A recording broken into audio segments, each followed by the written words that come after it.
தொகுதி உருவாக்கப்பட்டதிலிருந்து அதிமுக தொடர்ச்சியா ஜெயிச்சுட்டு வர கவுண்டம்பாளையம் தொகுதி நிலவரம் என்ன, அந்த தொகுதி மக்கள் எதிர்பார்ப்புகள் என்னன்னு விரிவாக பார்க்கலாம். மக்களே, உங்க தொகுதி பத்தி கொஞ்சம் தெரிஞ்சுக்கோங்க.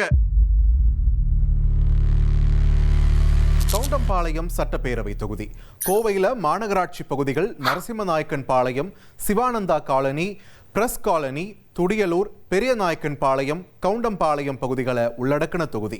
விவசாயம் தொகுதி மக்களோட முக்கிய தொழிலா இருக்கு. சிறு குறு நடுத்தர தொழில் நிறுவனங்கள், செங்கல் சூளைகள் செயல்படுற தொகுதி பல்வேறு பகுதிகளைச் சேர்ந்தவர்களுக்கும் வேலை வாய்ப்பை கொடுக்குது.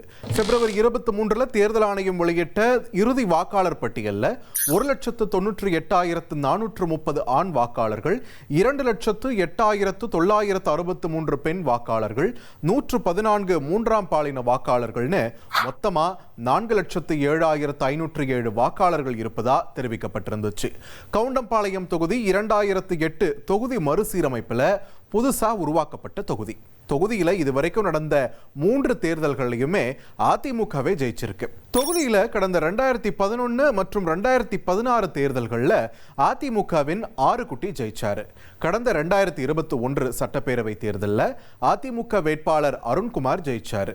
தேர்தல் முடிவில் 1,35,669 வாக்குகளை பெற்று அருண்குமார் வெற்றியை வசமாக்கியிருந்தார். அவருக்கு எதிராக போட்டியிட்ட திமுக வேட்பாளர் கிருஷ்ணன் கடும் போட்டியை கொடுத்து 1,25,893 வாக்குகளை பெற்று தோற்றாரு. தொகுதியில் 9,776 வாக்குகள் வித்தியாசத்தில் வெற்றியை வசமாக்கி இருந்தாரு அதிமுகவின் அருண். தொகுதி உருவாக்கப்பட்டதுல இருந்து அதிமுக தொடர்ச்சியா வெற்றியை பதிவு செஞ்சுக்கிட்டு இருக்கு.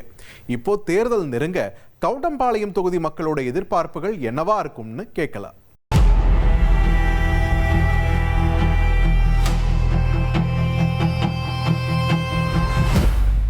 மேற்கு தொடர்ச்சி மலையில் இருக்கக்கூடிய வனவிலங்குகள் நகருக்குள்ள வந்து சிரமத்தை உண்டு பண்ணுது.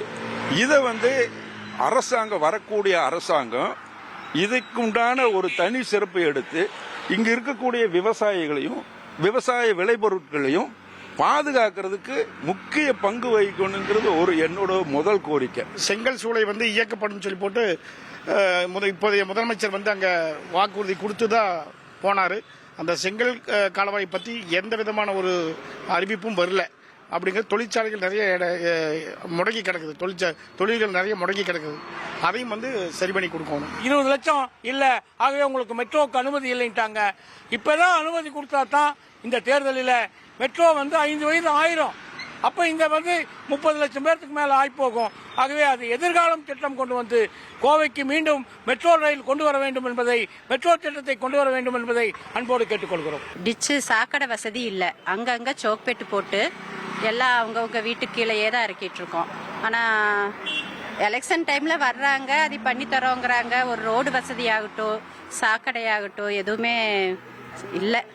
அதெல்லாம் கொஞ்சம் ரெடி பண்ணி தந்தா பரவாயில்ல. அவ்வளோ குடிச்சு போட்டு தாறு மரம் வண்டி ஓட்டி நிறைய குடும்பங்களை கஷ்டப்படுத்துறாங்க.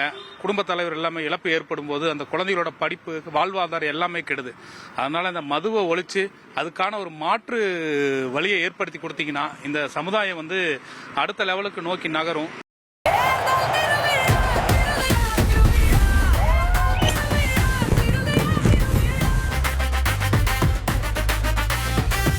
ஒரு கோடியே 27 லட்சம் மனங்களை வென்ற தந்தி டிவி யூடியூப் சேனல். தவிர்க்க முடியாத தம்ப்நெயில்ஸ், கலக்கலான கான்டென்ட்ஸ். நீங்களும் இந்த குடும்பத்தில் இணைய இப்பவே சப்ஸ்கிரைப் பண்ணுங்க.